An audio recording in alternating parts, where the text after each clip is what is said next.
am Krishna Saxena from the Excellence Mastermind Coaching. Please accept my namaskar. I want to tell you something very important to the English subject. Many of us guys are always getting their result failed in English subject because they do not have interest in the English subject, and that is the main reason.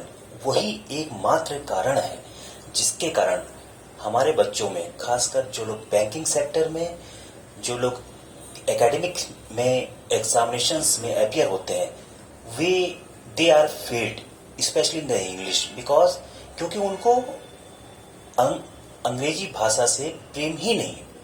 और this is the main factor. यदि हम किसी भी subject से प्रेम नहीं करेंगे, प्रेम से मतलब है if I am not taking interest in that subject, that feeling is very important. If there is not a proper bridge between me and my father, this becomes a generation gap after some time. The same there एक मैं और एक subject, there will be a perfect bridge between them. उनके बीच में एक perfect bridge होना चाहिए जो कि पास करे नॉलेज एंड कुछ गेन करे समथिंग। तो मैं आपको बताना चाहूँगा कि इंग्लिश जो है हिंदी की तरह ही एक सरल सब्जेक्ट है, लेकिन बस हमारा उसमें इंटरेस्ट ना होने के कारण हम फेल हो रहे हैं। अब इसमें कोई भी बच्चे जो कि अपने आप को ये सोचता है कि मेरी इंग्लिश कमज़ोर है, मैं किसी कोचिंग में नहीं जाऊँगा या जाना चाहता हूँ, या something people misbehave with me, ऐसा कुछ भी नहीं होता है। बस हमारे अंदर के हमको डर को निकालना है, and this is the main thing.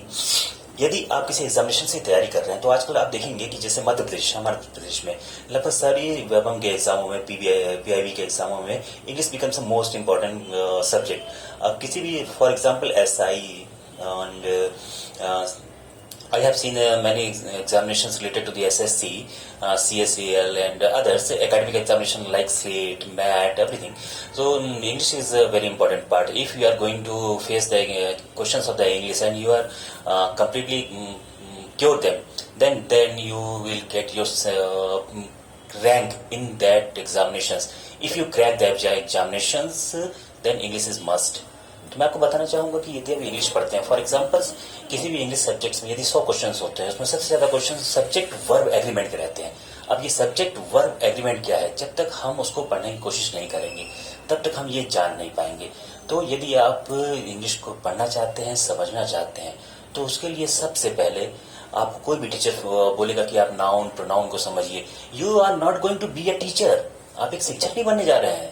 That's why noun pronoun is not important.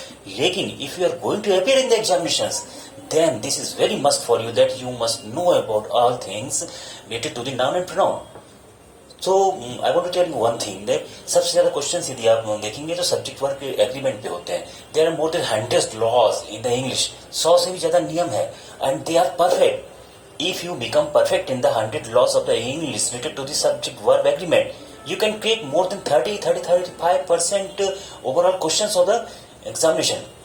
Now इसके अलावा second, what is the main thing that is very important? Second part is related with the items, phrases, words, vocabulary, vocab. All these things are very important. आपने एक चीज गौर की होगी, आज से 10 साल पहले there was a perfect simple English on the time. There was not the mixture of the words in speaking or writing. Now I am speaking with the use of the phrasal verb. Phrasal verbs are the most important today, and that become a most important part of the every competitive examinations. आज के date में phrasal verb बहुत महत्वपूर्ण है। बस सारे examinations के किसी भी पैराग्राफ को उठा के आप देखेंगे, किसी भी लाइन को उठा के देखेंगे आप, you will get more than one phrasal verbs there. तो इस को वैकअप में शामिल करना ये सबसे महत्वपूर्ण है आज की डेट में। अब सबसे बड़ी बात है कि मैं हिंदुस्तान में पैदा हुआ हूँ, भारत में पैदा हुआ हूँ, तो मुझे हिंदी आसानी समझ में आती है, पर जब मैं इंग्लिश की बात करता हूँ तो without practice we can not understand this language. अब practice is must only. Practice कैसे करें? आप अपने दोस्तों के साथ मजाक करते हो, really you know very well, है ना? तो क्यों ना, why don't you take the examples of the English related phrasal verbs for you fun? आप बना सकते हैं। फॉर एग्जाम्पल मैं बताता हूँ आपको, वो मुझे नीचे दिखाता है, he brings me down, he brings me down. आप समझ नहीं सकते, he brings me down, what is the meaning of this sentence? पर simply this is the use of the phrasal verb. Now I want to tell you like phrasal items add fuel to the flame. This is the simple. अब मैं इसको खोज रहा हूँ, what is the answer of, what is the answer of, what is the answer of. This is not a thing. आपको ये सब याद करना पड़ेगा. They are completely perfect, not more than 100 or 200 or 300 in the English subjects. ये हिंदी के मुहावरों की तरह है. सेम इसी तरह से कुछ क्वेश्चंस रिलेटेड रहेंगे आपके टेंस से. अब टेंस इज व्हाट, बस पढ़ लिया हमने, ता है, ती है, ते है, था है, थी है, थे, आ, ई, आ. This is not tense. If you want to become a perfect in English, you must have a very great practice of the tense. You must know about all the things. कि मैंने पूछा कि what is present tense है sir, वो tense जिसके अंत में ता है, ती है, ते है आता है. This is not a definition. आपको ये मालूम होना चाहिए कि exactly what is the time of at the time of his speaking is called the present indefinite. तब आपको खुद लगेगा कि 90% सेंटेंसेस में ता है, ती है, ते है आता है. तो ये सब चीजें हैं. फॉर एग्जाम्पल मैं बोलता हूँ गेट आउट, बाहर निकल जाओ. This is also present indefinite. लेकिन इसमें ता है, ती है, ते नहीं आया. तो ये यदि हम पुराने उसमें पढ़ेंगे, देखिए किसी भी चीज को पढ़ने के लिए base is a different thing. जब आप बेस में एबीसीडी सीख जाते हैं, फिर हमें सिखाया जाता है ए बी सी डी. तो इस तरह से हमें स्टडी करनी पड़ेगी. नाउ आगे बढ़ाता हूँ, कीप इट कंटिन्यू. तो मैं आपको बताना चाहूंगा कि जैसे किसी भी एग्जामिनेशंस में सब्जेक्ट वर्ब एग्रीमेंट हो गया, question related to the noun, related to the pronoun, adjective, this main thing. 3 ये हो गए आपके. इससे ज्यादा आपको फ्रेजेस से, आइटम से और पैराग्राफ से वर्कअप आपके स्ट्रॉन्ग होनी चाहिए. अब इन सब के लिए आप करें क्या? इन सब के लिए करने की आपको मेन जरूरत यही है कि आप किसी, या तो स्वतः मेहनत करिए. किसी भी चीज को समझने के लिए गुरु की आवश्यकता होती है. मैं ये नहीं कह रहा कि ज्वाइन द कोचिंग, लेकिन आपको किसी न किसी गाइडेंस की आवश्यकता पड़ेगी. You take guidance from anywhere. You go to the coaching, you go to the school, you go to your elders, है ना, इफ ही हैज नॉलेज.